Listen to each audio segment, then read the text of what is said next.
Welcome to Resilience Plus Rise, the podcast where resilience is not just a concept, but a lived experience. I'm your host, Thomas Scaria, a resilience and accountability coach, an ultramarathoner, and a relentless believer in the human spirit's ability to rise. This podcast is a companion to my book, Resilience Plus Rise 26.2 Transformative Miles to Unleash Your Marathon of Life Mindset. Each episode is a raw, unfiltered dive into the stories of those who have faced life's hardest challenges and emerged stronger. Welcome to part two of my conversation with Ben McBean. In the last podcast, you heard about his challenges or the way he looked like, yeah, it happened through the travels, what happened during the war in Afghanistan, he becoming a double amputee. And in our conversation, the last podcast, we stopped at okay, it happened, but he was looking towards living a normal life. So let's continue from there on. Ben, welcome back to the show, Resilience Thank Plus you, brother. Rise. How you doing, man? Okay, so Ben, continuing from where we stopped off, you got up and you decided, okay, I need to get back to the normal. I need to get back to, as you mentioned, go to the washroom, even maybe brushing the teeth, the simple things which we take it for granted. Yeah, exactly. Just jumping out of the bed. Bear in mind, when I woke up, I couldn't brush my teeth. I couldn't get in the shower. I couldn't eat solid food. So when you say get back to normal, it literally was. There's no waking up. I want to run the marathon kind of thing. Like that comes later. It's just I want to be able to get dressed, eat. I couldn't even eat solid food. I remember like I asked my parents to get me like a burger once I could have the tubes that taken out of my throat and stuff. And like everyone clapped when I ate a bit of a burger, had like two bites of it and swallowed it, and everyone was like, "Oh, well done," kind of thing. Like that's where I was starting from. So when you say like start again, like in that position, you're not thinking about anything major. It's just literally eating food, getting dressed, having a shower. I had to have someone like wash me in the shower or a wet room. I'd never seen a wet room before. I was in a wheelchair, never been in the wheelchair before. Never used a commode, which is where you have to go toilet on some kind of weird seat next to your bed and all that kind of stuff. Like, and the problem that you got is like I was a young, fit, strong Royal Marines Commando, the best of the best. And I've gone from that to being a baby, basically. I'd learned how to walk before, eat, drink, sleep, talk, this. And now I've got someone teaching me how to do my buttons up. It's stressful. But What um what age were you when this happened, funny. Andy? In the So I prime of joined when I was about 17, 18. Did a few years training, ready for war. Literally first tour, bang, 20 years old, ruined. well, so guys, one of the things which comes to my mind is there's this old saying which I time and again I work towards putting it and seeing it is that I cried when I did not have, because I did not have shoes till I saw a person without any legs.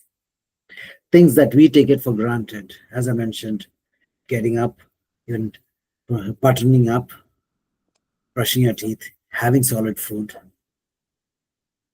How many times did you think about it? How blessed we are. But here we have Ben,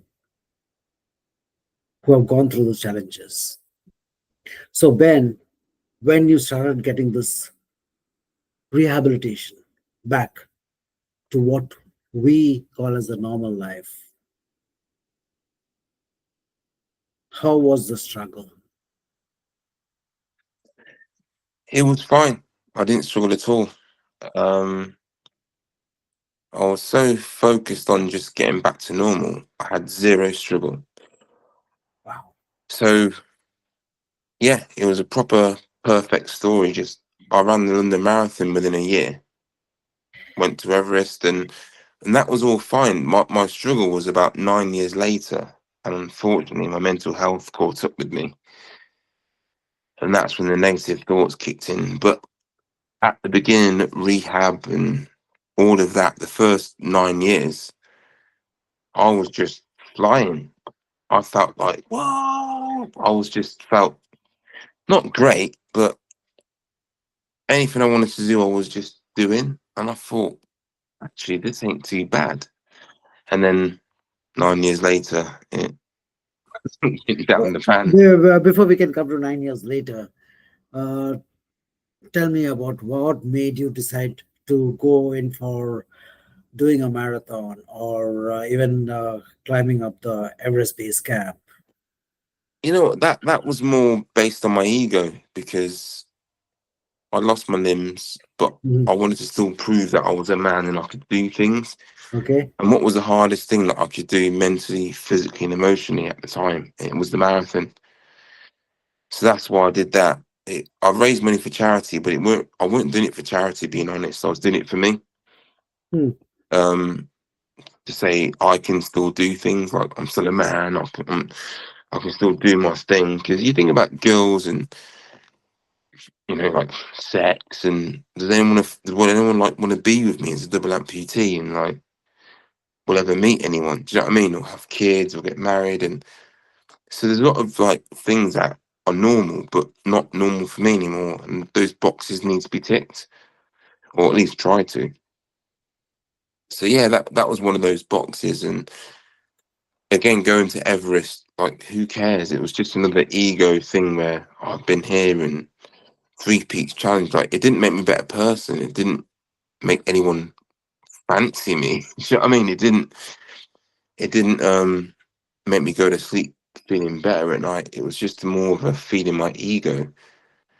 The truth is, I just wanted to be able to put a wash on, go to Tesco or meet a woman, and not be embarrassed about my injuries and all that kind of stuff.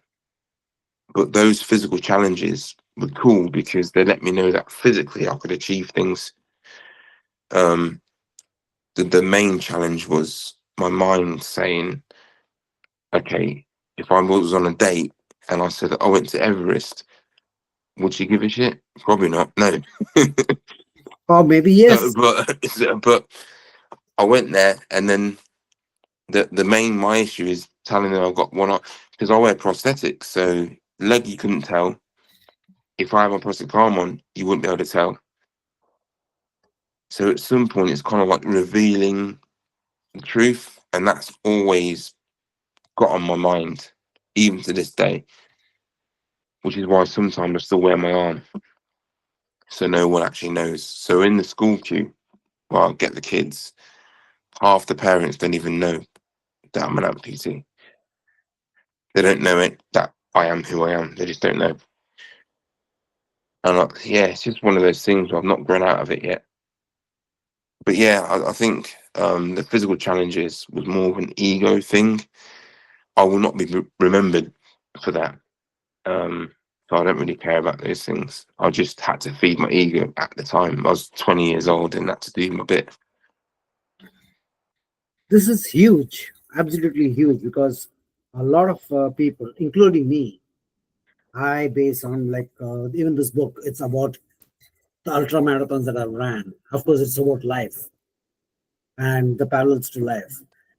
The medals that I've got, my small medals of fame, or I would say of glory, or whatever it is, pushing myself further on. But when I listen to you, there's a lot that I can think about. And guys, do connect with Ben.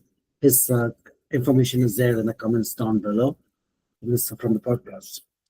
So Ben, you mentioned briefly is that okay, you could do all these things, but after 9 years, there was something else which changed. Whether it was the demons of the past or the mental challenges that came up. What happened then? Yeah, so about 9 years after everything, um, the day that I was injured, my own voice said, like, you're gonna die. And normally you listen to yourself. If your brain says go Mm. toilet, you go toilet. Mhm. Or I don't know, like leave now, we will leave now. So it's weird because you listen to your voice, but sometimes it talks shit. But you don't know which one it is. So Mhm. when my voice said I was gonna get killed, I didn't believe it. I just went, I've always listened to it, but I didn't believe that. And then similar thing, like years later, my voice says just die, basically, or kill yourself or whatever it said. And I never wanted to. I've never ever wanted to kill myself, but my mind was telling me to. So I got so sick and tired of it. I didn't want to, but I just thought it just stops the voice. It's almost like, when you can't think straight and someone's trying to talk to you, and you're just like, yeah, yeah, just like, wait a minute. And they're still trying to talk, and you're like, wait, like, you have to get rid of that voice. It was kind of like that. So I've never been suicidal, ever. But in here, my mind has been telling me to do it. Still, people call it PTSD, post traumatic stress Yeah. disorder, depression, whatever you want to call it. I don't even know. I feel fine, but I know that in my mind there is a voice that will probably come back. It's a bit like I'm a nice person, but I can also be quite aggressive if needs be. If someone's Mhm. going to break into my house, do you know what I mean? I can be the worst person you've ever met, but I don't need to be that person, so I'm not. But I know it's in me, and it's the same thing in my mind, really. I'm just do-do-do-do-do-do-do. But inside there somewhere, it's just like, blah. And there's no medication. You can take medication to sedate it and all this. You can't get rid of it. That's the truth. And that's why I stopped taking medication, because you'll never get rid of my thoughts. You can just sedate it. But in sedating it, you can't drive a car, let's say, or your food, you can't taste your food, or do you know what I mean? You're off with your kids and whatever. So I just deal with it naturally. If I can take natural things, which I've not found to be fair, but I'd rather go down that route. Once you've seen something, you can't not see it, so to speak. Okay. And that's the reality of war. When I was 20, I didn't know that, but if I was willing to go there and know roughly what happens, which is a lot of violence, then I have to take it on the chin with what I have to live with now, and that's what I do. Some people live with it, like myself, and some people don't. They killed it. My friend who was there with me, Stuart, who was injured with me, he killed himself years later. So it's one of them. So how did you come out of it? I didn't. I just one day, the voices stopped. They still come back here and there. I Mhm. didn't do anything. I got no. This is why I don't talk about mental health. Really, I got no advice. I don't know. I'm not an expert. I literally don't know. So I don't want to make things up on camera just because I'm on camera. I don't know. Thank you for that. There was another statement that you mentioned. When you look into your physical achievements, you don't consider that you have achieved anything. So there is something that you want to say, that what would make you feel more complete at this point of time when you're looking back. So which has taken roughly around 17 to 18 years so far. Yeah, what? The only thing I'm happy with at the minute is just my kids. Really, it's like I'll have my son just say, "Love you, Dad." Like he's in the front room in the kitchen doing dishes. "Love you, Dad." I've not asked him to say that. He'll just say it. The other one will just sometimes he's 8 now, so he's getting a big boy, so he's too good for cuddles. But sometimes Okay. he'll just cuddle me, Mhm. and I've not asked for a cuddle. He'll just give me a little kind of like man cuddle, if you know what I mean. Just say, yeah, I know you're there. Yeah, that's all I want. That's it. Just my two kids being happy and look after them. And I don't really give a shit about myself, to be honest with you. Like, as long as I'm there for my kids and they're okay. Like, I've lived my life. I was a young whippersnapper. I got to be the ultimate man for 5 minutes. And I'd like to make sure my kids get to experience who they want to be for 5 minutes or 5 years or 50 years. Um, my dream, I was 12 years old when I wanted to join the Royal Marines. And when I was 20, I was in Afghanistan. I was young, fit, strong. I was the ultimate Don. Do you know what I mean?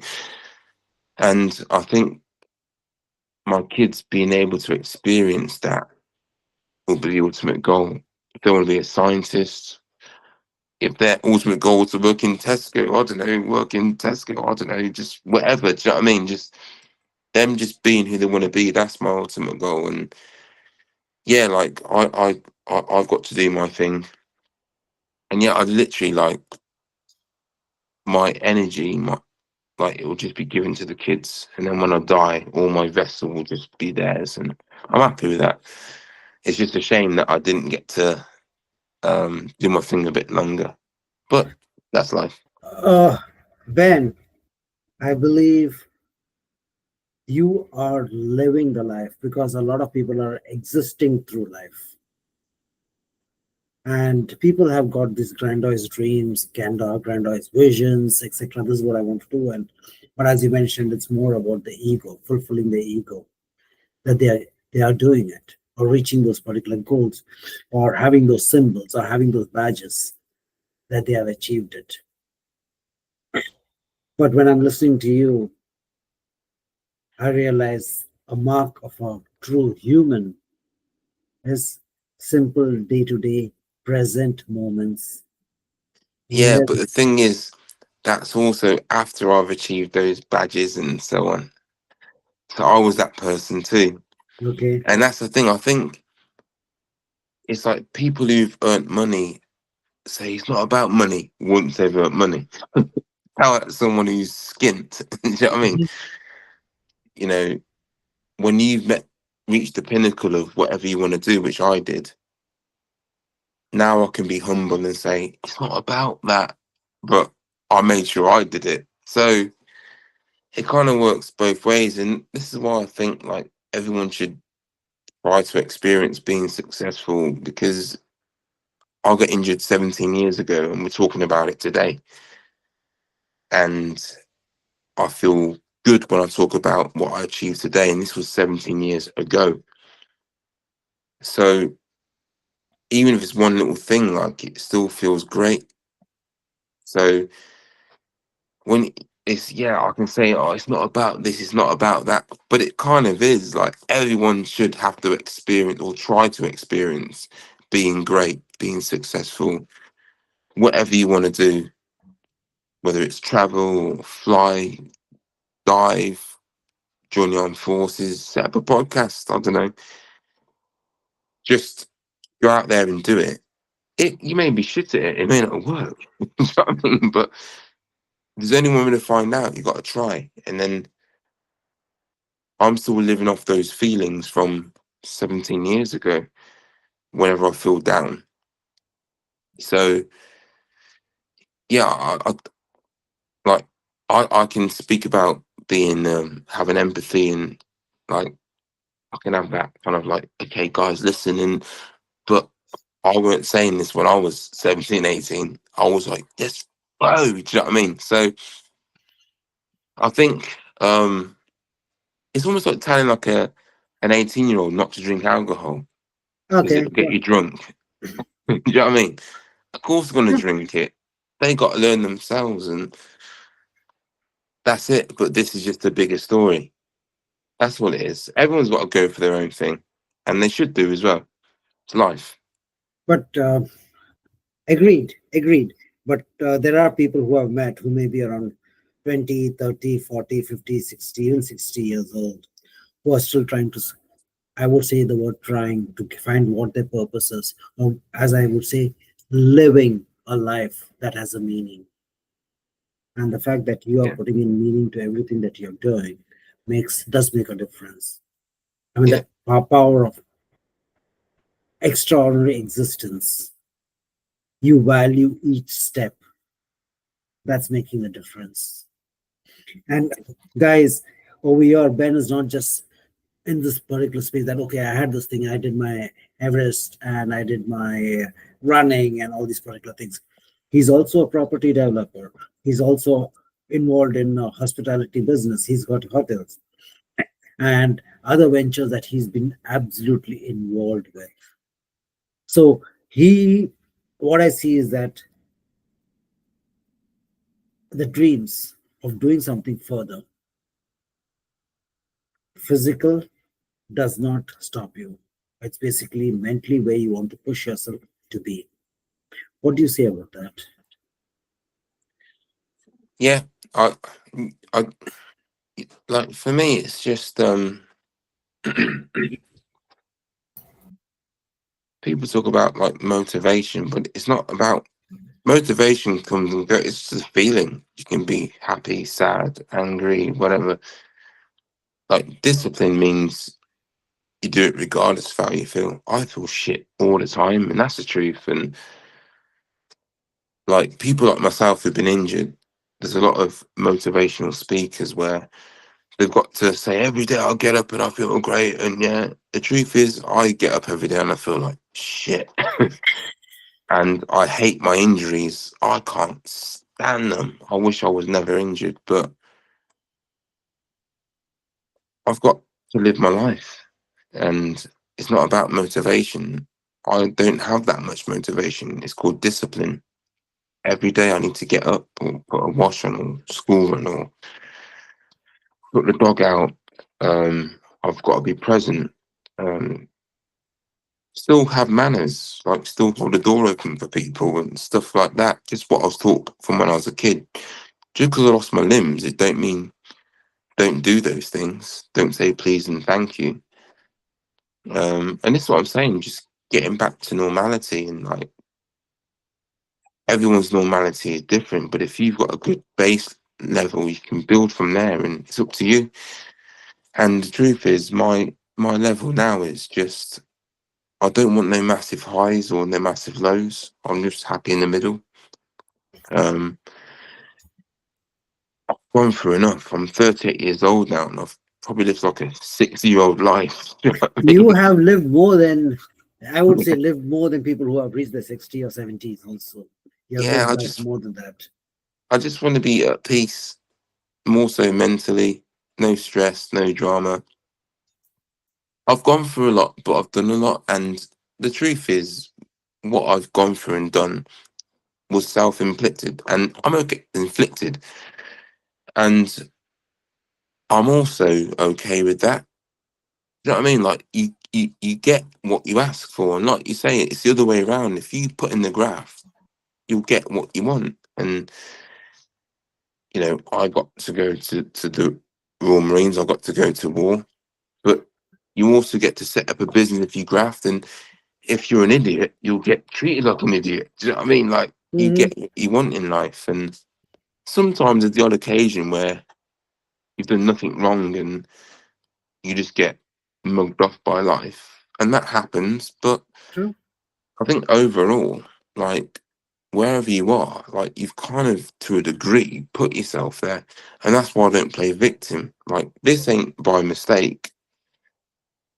Like this was a process from the age of 12, and you know, depending on what side you're on, depends on how you look at it. For me, I almost asked for this, so to speak. Did I didn't you? go No, to I don't think, yeah. I War, didn't yeah. go to Afghanistan dumb, thinking that this can't happen. It Okay. just you think It, it's someone else. It just that happened to that's me. that that's a very different mindset. That's a different mindset because a lot of us, we humans, we think death is something that happens to our neighbors, not to us, Mm, and that's where we leave it at. And suddenly, when it hits home close. That's when we lose a sense of our own balance. Yeah. There was a question that I wanted to know is that you mentioned you get up and you are fighting just to have that normalcy, just to stand up, just to go and brush your teeth or whatever it is, make a cup of tea or etc. So in this journey, how have you got? I mean, I know from what I've heard is that you have got your own resilience, discipline within you to get up and do it. But has there been any other support for you? I mean, your wife, I believe, would have been a big part of your help. But apart from that, who else? Has there been anybody mentally, emotionally, physically, or spiritually that has helped you to get to the next level? Or there are days, because again, for me, as you simple example is motivation. Today is my run day. I'm not feeling. Till somebody puts up and say, "Hey, listen, did you do your run?" Or things like that. Accountability. Has there been anybody? Whether it could be that people move to being spiritual, or it could be having somebody who's an accountability partner. Did you have? Do you have anybody in that space? Not no. Unfortunately, like um, our armed forces aren't like the Americans where they really support their veterans. So ours, we're a bit like as British people, we're quite reserved. So like you could have saved the Queen, and someone would go, "Thank you," and just walk off, kind of thing. Like that's about it. Like Okay, yeah, there's no celebration. Like it. And that's what we accept. That's just who we are. So yeah, we don't really get like the same kind of support, and it's sad because for me, I just found it sad. But some people found it so sad they didn't get support. They ended up killing themselves, like my friend Stuart. So and I don't. It's our culture, so I don't think we'll change. We'll never be. We'll always respect our veterans, but not look after them. That's the truth of it. just be mindful of the time.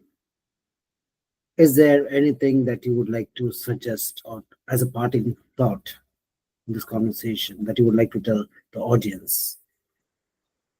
Uh, Not really. No, just look. I'm just a bloke.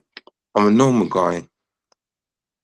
I got blown up by a bomb and survived, and I'm dealing with the consequences of it. It's life. Like not everything has to be a motivational story. You don't always have to get to the bottom of everything. There hasn't always got to be some kind of quote to get through it. Like I got blown up. I survived, and yeah, just put the story out there as it's just a story. Do you know what I mean?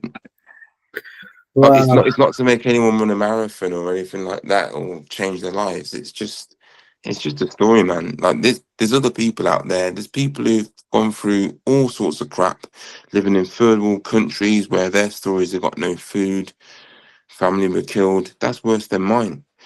So mine's just a story. It's not a sob story. Don't feel sorry for me. Just get on with your bloody lives, man. That's it. get on with your bloody life. Yes, people got to remember that because people forget and they are more interested in what's happening in the neighbor's life rather than their own. But guys, this what we heard was nothing but an absolute testimony of what Ben believes in. It doesn't matter what happened to you yesterday. What matters is what you're going to do about it.